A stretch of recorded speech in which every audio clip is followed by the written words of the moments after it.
Swiss वज़ीर दाखिला Elizabeth ने बच्चों को सोशल मीडिया के खतरात से बचाने के लिए सख्त इक़दामात की ज़रूरत पर जोर दिया, जिससे ये ज़ाहिर होता है कि वो बच्चों के लिए मुमकिन तौर पर सोशल मीडिया पर पाबंदी लगाने के ख्याल के लिए खुली है। ऑस्ट्रेलिया की जानिब से 16 साल से कम उम्र बच्चों के लिए सोशल मीडिया पर पाबंदी के बाद मुकामी मीडिया से बात करते हुए बुमशाई ने कहा कि स्विट्ज़रलैंड को भी ऐसे ही इक़दामात पर गौर करना चाहिए।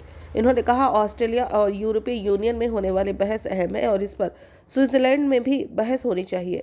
मैं सोशल मीडिया की पाबंदियों के लिए खुला हूँ। हमें अपने बच्चों की बेहतर हिफाजत करनी चाहिए। वज़ीर दाखिला ने कहा कि हुकूमत को यह फैसला करना चाहिए कि किन चीज़ों को रोकना है, जैसे कि बच्चों के सोशल मीडिया के इस्तेमाल पर पाबंदी लगाना, नुकसानदा मवाद को कंट्रोल करना और नौजवानों की कमज़ोरियों का इस्तेमाल करने वाले एल्गोरिथम के खिलाफ कार्रवाई करना है। इन्होंने कहा कि इस मामले पर तफसीली बहस 2026 में शुरू होगी, जिसकी तायद एक खुसूसी रिपोर्ट से होगी।